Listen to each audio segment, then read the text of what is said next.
মা প্রায়ই বলেন আমার পেটে একটা শয়তান হয়েছে, এটা জায়েজ কিনা? প্রথম কথা হলো যে মানুষকে শয়তান বলে আখ্যায়িত করা উচিত নয়।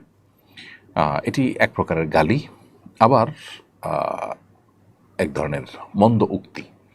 কারণ শয়তান শব্দের অর্থ হলো মূলত আল্লাহর রহমত থেকে যে দূরে সরে গেছে, যেটা শয়তানের ক্ষেত্রে, ইবলিসের ক্ষেত্রে যেমন ফিট হয়, মানুষরূপী কিছু লোক আছে তাদের ক্ষেত্রেও অনেক অংশে এই শয়তানিক কর্মকাণ্ডের মাধ্যমে তাদের ক্ষেত্রেও ফিট হয়। কিন্তু কোনো ব্যক্তি বিশেষকে জাস্ট একটু দুষ্ট প্রকৃতি হওয়ার কারণে তাকে শয়তান বলা অনুচিত। নিজের সন্তান হলেও তাকে শয়তান না বলা উচিত।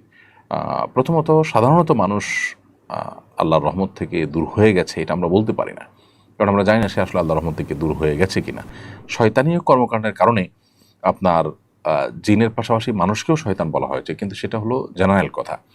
আপনার কোনো ব্যক্তি বিশেষকে, কোনো মুসলমানকে শুধু একটু দুষ্ট প্রকৃতি হওয়ার কারণে তাকে আপনি দুষ্ট বলেন, অন্য অনেক কথা বলেন, কিন্তু শয়তান বলবেন না। নবী করিম সাল্লাল্লাহু আলাইহি সাল্লাম তিনি লাআন তাআন ছিলেন না। অশ্লীল কথা, কটু কথা, বদদোয়ামূলক কথা, এই ধরনের কথা তিনি বলতেন না। গালমন্দ টাইপের কথা এগুলো তিনি বলতেন না। সো সেই সমস্ত জায়গা থেকে এ ধরনের মন্তব্য না করাই উচিত।